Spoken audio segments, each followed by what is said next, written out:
네, 아침 본문은 에베소 2장 1절에서 7절 본문입니다. 우리 구원에 관한 개념 정리에 있어서 굉장히 탁월한 본문이라고 말씀드릴 수가 있겠습니다. 먼저 1절에서 2절에 보면 그는 허물과 죄로 죽었던 너희를 살리셨도다. 그때의 너희는 그 가운데서 행하여 이 세상 풍조를 따르고 공중의 권세 잡은 자를 따랐으니 곧 지금 불순종의 아들들 가운데서 역사하는 영이라 라고 말씀합니다. 자, 그때의 언제를 이야기하는 것입니까? 구원 전에를 이야기하는 것이죠. 그때 우리의 상태가 어땠다고 말하고 있는가? 첫째는 마귀를 주인으로 삼고 있었다라고 말씀하고 있고요. 두 번째는 육체와 마음이 원하는 것을 따랐다. 즉 인간의 정욕과 자기가 옳다라고 여기는 자기 의를 따라서 살아왔던 존재들이라고 그렇게 말씀하고 있습니다. 자, 그런데 4절, 5절에 보니까 긍휼이 풍성하신 하나님이 우리를 사랑하신 그 사랑을 인하여 허물로 죽은 우리를 그리스도와 함께 살리셨고 너희는 은혜를 구원을 받은 것이라 라고 말씀합니다. 자, 구원의 동기는 무엇인가? 구원의 동기는 하나님의 한없는 사랑입니다.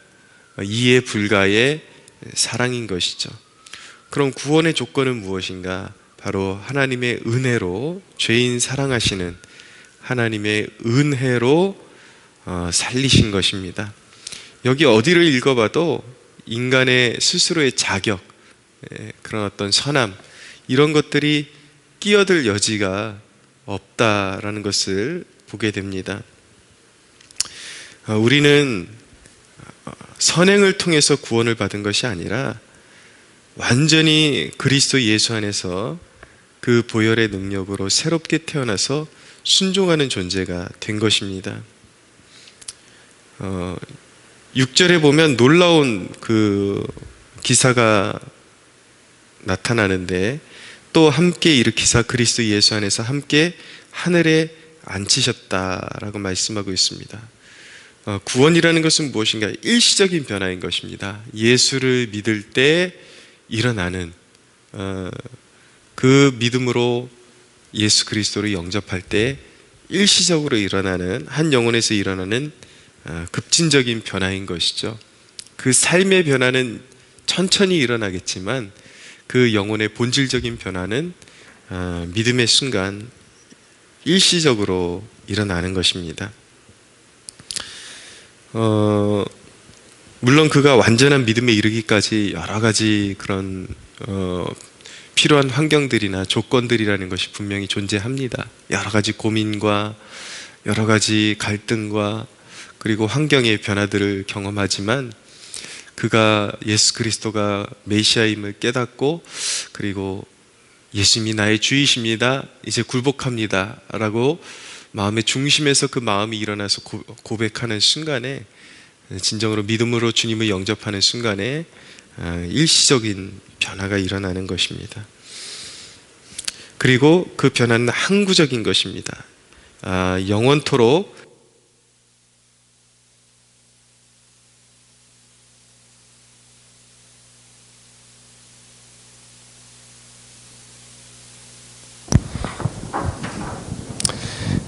죄송합니다. 마이크가 지금 꺼져가지고 그 변화는 항구적인 변화이고 영구적인 변화인 것입니다. 그리고 그것은 법적인 변화인 것이죠. 여전히 그 변화받은 심령 안에 죄성이 도사리고 있고 간헐적으로 죄에 빠질 때도 있지만 법적으로 죄인의 신분에서 그리스도의 의로 말미암아 이제 의인으로 선언된 것입니다. 그리고 이것은 영적인 변화인 것이죠. 우리가 이 땅에서 여전히 죄와 씨름하고 있고 마귀와 싸움을 벌이고 있고 때로는 아주 처참한 영적인 상태에 떨어질 때가 분명히 있지만 그리스도 예수 안에 있는 우리의 영적인 상태는 이미 그리스도 예수 안에서 그리스도와 함께 하늘에 앉혀진 신분이다. 그런 변화를 우리가 이미 보장받고 있는 사람이다라는 것을 알게 됩니다. 그래서 진정한 구원에는 구원을 빼앗을 자가 없는 것입니다. 구원이라는 것은 어떤 조건에 따른 베너핏, 그러니까 혜택을 받은 것이 아니라 신생, 완전히 새롭게 태어난 것이기 때문에 영적으로 죽었던 자가 새롭게 하나님의 자녀로 태어난 것입니다. 완전한 신분의 이동, 사단의 권세에서 하나님의 아들의 나라로 옮겨진 것이죠. 그러니까 이것을 자꾸 이해하지 못하는 세력들은 자꾸 구원이 취소될 수 있다, 조건부에 따라서 이런 이야기들을 자꾸 하는데, 이것은 구원의 그런 본질을 잘 이해하지 못했기 때문에 벌어지는 착오인 것입니다. 그러니까 성령의 비추임을 받고 은혜로 들어온 것 같았지만 완전히 중생하지 못하고 있다가 떨어지는 경우를 자꾸 이해하지 못하고, 그 완전한 중생이라는 거 거듭난다라는 것은 죽었던 사람이 다시 태어난 것입니다. 그리고 어머니의 뱃속에서 태어나서 한 가정의 자녀로 입적이 된 것처럼, 그 호적의 이름이 올라간 것처럼 그렇게 하나님의 자녀로 태어난 것이기 때문에 그렇게 하나님의 호적에 올라간 사람은 하나님께서 호적을 파고 싶어도 팔 수 없는, 이 이야기가 하나님이 그럴 주권이 없다라는 것이 아니라 그 관계가 그만큼 특별한 관계로 맺어져 있다라는 것을 말씀하고 있는 것입니다. 그것이 구원의 신비인 것이죠. 우리가 그리스도인으로 살면서 하나님 앞에 영광 올려드리는 방법은 무엇입니까? 7절에 그 대목이 나타나고 있는데, 이는 그리스도 예수 안에서 우리에게 자비하심으로써 그 은혜의 지극히 풍성함을 오는 여러 세대에 나타내려 하심이라. 우리의 자격이나 조건이 아닌 오직 그리스도의 은혜로, 하나님의 은혜로 구원하시기로 하나님께서 그 방법을 작정하신 이유가 무엇입니까? 그것은 우리 세대뿐만 아니라 다가오는 여러 세대에 이 땅에 종말을 구하는 그때까지 죄인들을 구원하시는 그 은혜가 얼마나 큰지, 그리고 죄인들을 사랑하시는 그 사랑이 얼마나 한이 없이 이해 불가의 사랑인지, 그 이해 불가의 사랑을 죄인들이 깨닫고 하나님 앞에 온전히 찬양하고 찬송할 수 있도록, 일평생 하나님 앞에 영광 올려드릴 수 있도록 택하신 방법이 오직 은혜로, 하나님의 자비와 사랑으로 구원에 이르도록 하셨다라는 것입니다. 그러므로 우리가 살아가면서 하나님 앞에 영광 올려드리는 1차적인 방법은 무엇이냐면, 1차적으로는 우리의 도덕적 삶을 뽐내는 것이 아닙니다. 죄인 사랑하시는 그 사랑의 풍성함의 증인이 되는 것이 바로 하나님께 영광 올려드리는 첫 번째 방법인 것입니다. 하나님의 은혜는 우리의 죄보다 크고 자비롭다라는 사실을 우리가 알아야 합니다. 그래서 우리가 진정으로 예수 믿는 자들이라면, 그리고 예수 그리스도 안에 거하는 자들이라면 우리의 표정에 하나님의 그 한없는 용서받음의 기쁨이 있어야 해요. 때때로 우리가 우리 자신의 자격을 자꾸 가늠하면서 물론 자기가 죄인인 것을 전혀 인정하지 않는 사람들보다는 자기가 죄인임을 인정하는 사람이 훨씬 낫습니다. 그래야 은혜 받거든요. 그러나 그 전제가 옳음에도 불구하고 계속해서 어떤 죄책감에만 머무르고 시달리고 자기 자신의 자격을 보면서 계속 하나님의 사랑을 의심하고, 여러분 제일 큰 순종은 무엇인지 아십니까? 하나님의 사랑을 받아들이는 것입니다. 그리스도의 사랑을 믿는 것입니다. 우리는 간헐적으로 죄에 빠져요. 그럼에도 불구하고 어떻게 그 무한한 사랑을 신뢰하고 계속해서 그 영적인 기쁨을 나타낼 수 있냐고 물을 수 있겠지만,